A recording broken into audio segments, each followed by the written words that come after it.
नमस्कार, बनवून खाऊ मस्त राहू. स्वागत आहे आजच्या व्हिडिओमध्ये. तुम्ही शेवयाचा दूध भात साखर टाकून तर खाल्लं असेल, पण आता आपण आज तिखट शेवयापासून जसं उपमा किंवा भात खिचडी म्हणता येईल ते बनवणार आहोत. चॅनलवर नवीन असाल तर सबस्क्राईब करायला विसरू नका. असे आपण शेवया घेतलेल्या आहेत. शेवयाला आपण थोडंसं तेल टाकून अगोदर थोडंसं भाजून घेऊया किंवा फ्राय करून घेऊया. तर थोडंसं भाजून घेतल्याच्यानंतर एकदम आणखी आपल्या जे भाताला आहे ना चव येणार आहे. तर आपण तिखट भात बनवणार आहोत शेवयापासून, जे आपण नाश्त्यामध्ये खाऊ शकतो. तशा प्रकारे चांगलं असं शेवयाचं जे शेवया आहेत ते आपण फ्राय करून घेत आहोत. तर व्यवस्थित असं फ्राय करायचं, थोडासा कलर येऊपर्यंत. जास्त पण करपू द्यायचं नाही आहे. आणि त्यामध्ये मीठ वगैरे टाकायची काही गरज नाही, कारण की शेवयाला अगोदरचंच मीठ असतं. तशा प्रकारे आपण पूर्ण शेवया भाजून घेतलेले आहेत ते काढून घेऊया.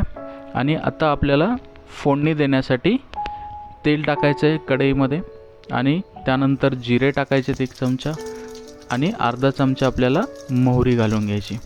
तर जिरे मोहरी तेलामध्ये चांगल्या प्रकारे कडकडून देऊया. त्यानंतर आपण एक कांदा कापून घेतलेला आहे बारीक बारीक फोडणी देण्यासाठी खिचडीसाठी. तर आता आपण ते कांदा कढईमध्ये टाकून घेऊया आणि तेलामध्ये चांगल्या प्रकारे कांदा आपण भाजून देऊया, ज्यामुळे एकदम चांगली चव येईल आणि चांगला मसाला आपला खिचडीसाठी तयार होईल. तर असा कांदा आपण चांगल्या प्रकारे तेलामध्ये आपण लाल होईपर्यंत भाजून घेऊया. तर कांदा चांगल्या प्रकारे भाजून घेऊया. याच्यासोबत आपण कोथिंबीर आणि टोमॅटोही कापलेलं आहे. तर एक टोमॅटो कापलेला आहे, तेही आपल्याला याच्यामध्ये मसाला बनवण्यासाठी टाकायचं, ज्यामुळे आणखी चविष्ट अशी आपली जी भात आहे, उपमा आहे किंवा खिचडी बनेल. तर हे टोमॅटोही आपण त्यामध्ये टाकून घेऊया. टोमॅटोलाही कांद्यासोबत व्यवस्थित आपलं चांगलं भाजून घेऊया. अशासोबत आपल्याला शेंगदाणेही थोडे टाकायचे. शेंगदाणेही आपण भाजून घेऊया टाकून. तसे शेंगदाणे घेतलेले आहेत थोडे, तेही चांगल्या प्रकारे तेलामध्ये आपण व्यवस्थित भाजून घेऊया, ज्यामुळे आणखीनच चांगली चव बनेल. तसं सर्व आपण एकत्रित मसाला भाजून घेतलेला आहे. आणि कोथिंबीरही वरतून चवीसाठी टाकून देऊया आपण. तर आपण कोथिंबीरही टाकलेली आहे. परत त्यामध्ये आपल्याला थोडंसं आता धना पावडरही ॲड करायचं आहे. तर मसाल्यामध्ये आपण थोडंसं घेऊया, त्यामध्ये व्यवस्थित चांगला आणि एकदम चांगल्या प्रकारे असं हे भाजून झालेलं आहे. तर आपण त्यामध्ये थोडंसं धना पावडर घेऊया. असं धना पावडर एक अर्धा चमचा आपण टाकून घेऊया. त्यानंतर थोडीशी अर्धा चमचा अशी हळद आपण टाकूया. तर हळदही घेतलेली आहे टाकून, ज्यामुळे आणखी चव येईल भाजीला.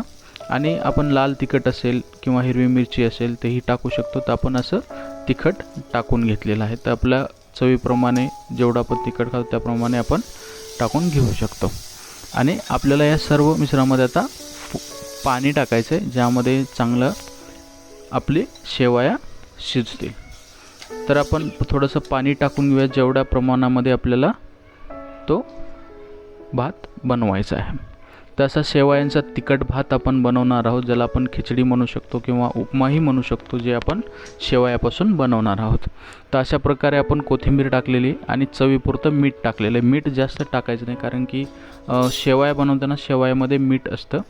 तर जास्त खरट होणार नाही भात, अशी काळजी घ्यायची. तर थोड्या प्रमाणामध्ये मीठ टाकायचं. आणि आता मस्त फोडणीला उकळी फुटलेली आहे. तर आपण शेवया जे फ्राय केलेले आहेत किंवा भाजून घेतलेले आहेत ते आपण त्यामध्ये फोडणीमध्ये टाकून देऊया आणि व्यवस्थित चांगल्या प्रकारे हे मिक्स करून घेऊया. आणि एक 10 मिनटासाठी आपण चांगल्या प्रकारे शेवया शिजवून घेऊया. एकदम चविष्ट आणि एकदम आरोग्यदायी आणि घरगुती आपण हे नाश्त्यासाठी खाऊ शकतो. तर एकदम चविष्ट अशी हा शेवयाचा भात आपण बनलेला आहे. तर थोडं एक 5-10 मिनटं आपण याला झाकून ठेवूया, त्यामुळे अजून व्यवस्थित शिजेल. तर एक 5 मिनटं झालेले आहेत, आपण झाकून काढले. तसं नंबर 1 आपला भात तयार झालेला आहे. तुम्हीही बनवून खा, कसा लागला सांगा. आणि कमेंटमध्ये बनवून सांगा की तुम्हाला कशा प्रकारे आवडली रेसिपी. चॅनलवर नवीन असाल तर सबस्क्राईब करायला अजिबात विसरू नका.